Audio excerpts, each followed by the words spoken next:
Eric Ratz and Kenny Lewong, who we got along with really, really well from the last summer. Who were awesome. And then we just kind of like, so with them, we kind of like co-produced it, and with Greg, who runs Distort Records. Who's also, he's done some recording himself as well. Like he used to be an engineer. Yeah. It's kind of cool actually, like when he used to work for EMI, and they had a studio there, so it was like whenever bands were kind of coming through that were in some way involved with the label, they got to record for free.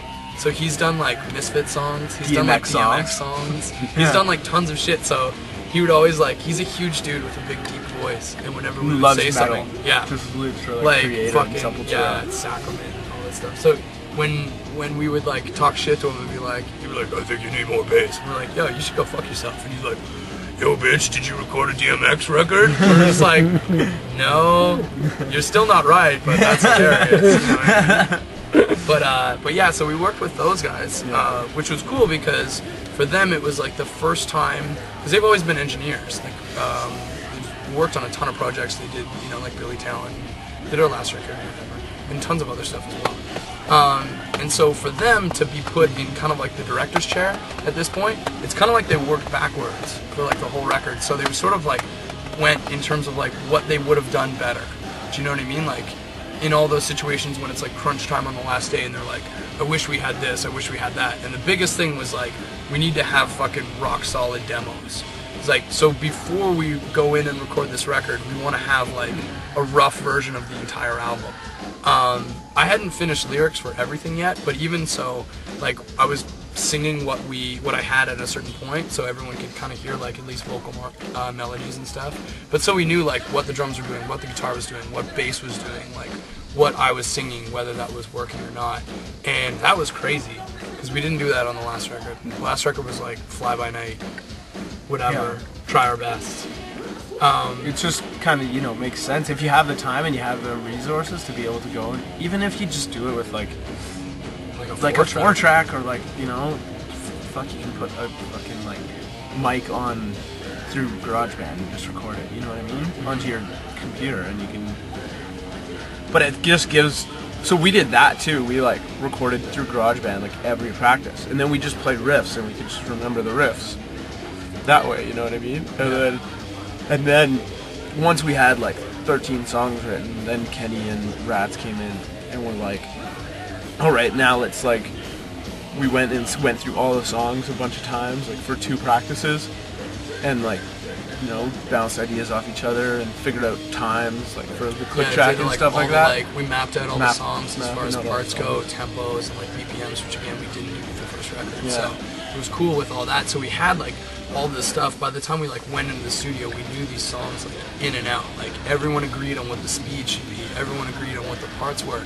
And then from there, it was more like looking at like less like we already knew that the songs were cool, so it wasn't like we were up in the air with that. But then what was awesome with this record was we were more like, how do we want these guitars to sound? And like, what tones do we want? How do we want the drums to sound? Like, what do we want to do with bass? And then like, what do we want to do on top of that? So we had like some songs where we were doing like, you know, 5 and 6 different like, not guitar passes, but like different like tones on top of them and different layers. So like when you hear the album, it's just like it's so dirty and it's so heavy. Whereas last time it was like, because so much was up in the air, it was just like, okay, that sounds good. Okay, let's move on. You know what I mean? Whereas like there was no argument in a lot of these cases. It was just like, okay, everybody knows what's going on. And then with those demos too, we were able to like step back and a little bit for ourselves before we went in like to finely tune like what we were doing. So like made sure like all the lyrics worked out and that made sense. Like Mike was like, you know, rethinking like every role and like all of the tom parts, which I thought was sweet because like we actually knew what we were dealing with ahead of time. Which, thinking about it, like, or saying it out loud, it sounds like that's like, you know what I mean, that makes sense. But we had never done that before. The last record we watched DVDs the whole time. You know what I mean? Tell us a little bit about, I guess, some bands we really enjoyed touring with. Oh man, Rise Against in the Bronx. Yeah. That tour was just like going into it like. Rise Against are a great band, you know. I've listened to like their records and stuff like that, and like, you know, I knew they were huge, so I knew all the shows were gonna be great, you know, and I was like really excited and honored to be like playing with such a big band. Yeah. And then the Bronx were direct support, and we were like right before the Bronx, and the Bronx, like the Bronx 2 was like my record of the year last year. You know what I mean? So it's just like we're all like huge Bronx fans. Like from the first time I heard like that first record, it just blew my mind. So I was just like, man, I was like, the first night of that tour, I was so excited, and I was just like, I'm gonna party so hard with the Bronx, and partied really hard. How hard? Very hard. Oh yeah, that was. We'll leave it at that. It was a good one. That was a good night. Yeah. One for the history books. One thing I was thinking though when you said that, it was almost more like you were like, what bands have you like really enjoyed touring with? And I'm like, to me, it's almost like I can't think of bands like we've been involved with. Like we've been lucky. We've like never gone on a tour that sucked. Like so far, like knock on wood. There's like there's tours that are always awesome, and there might be like. Might be a couple dudes you don't get along with. Like a couple drag dudes and you're just like whatever, or you know. But even if you don't like a band, like usually the dudes in the band are total pros. You know what I mean? There's a lot of like, not a lot, but you're gonna run into stuff that you're just like, this isn't my jam, and then you start talking with the dudes and you're like, yeah, but their fucking drummer rules. Yeah. Their bass player's hilarious. Yeah. So fuck it, you know? Like we're pretty like easygoing guys. We get along with everybody. So I'm almost thinking about like yeah, just when you said that, I was just like. Toured with so many rad bands, and like I feel like every tour that we've done, like if we didn't know the band, we're like bros with them by the end. You know what I mean? And like still keep in touch. Yeah, we're usually bros. Yeah, really, like we're usually bros within the first few days to make it, because we're just like, man, I'm not out on the road like playing to like whatever 50 kids in Tucson, Arizona after driving for 10 hours like. To not have a good time. Oh yeah. You know what I mean? I'm gonna go to Taco Bell. Yeah, I'm gonna eat a bean burrito. You know what I mean? I'm gonna spend $2 on eating. I'm gonna hang out with some dudes. I'm gonna, like hang out with my friends. Like get to play drums every single night. Looking at your empty wallet and getting your phone bill is gonna be too much if you didn't have fun. You know what I mean? It's just like, like we're definitely in this because we fucking love like touring and playing shows. I tried to go to university.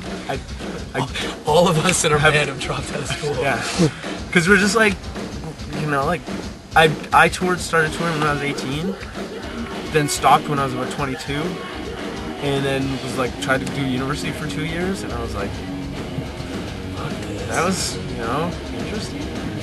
But I gotta go back on tour. Like the second year of school, I was like skipping like shitty classes to go practice. Oh yeah, totally. I failed out of my third year of school because I was like, I'd made like my school schedule so I would only have to be there for 2 days.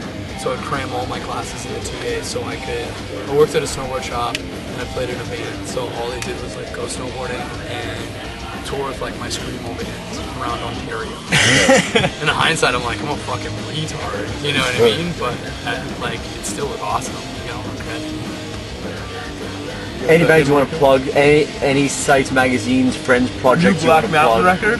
Oh yeah, new Black Mountain record just came out like a week, 2 weeks ago. 2 records we've been listening to, Canadian bands to start with. Black Mountain record, obviously people know about that. Cover listening. Barn Burner from Montreal. Are fucking like awesome like stoner like riff rock shit. We've been listening to a lot of stoner metal. Yeah, stoner metal's been dominating. Mostly, and the guy who buys it all for the band is the straight edge. Yeah, straight edge singer dominating the stoner rock. A lot of good bees. Yeah. Witchcraft. New Blood on the Wall is fucking awesome. Yeah, lots of good stoner rock these days.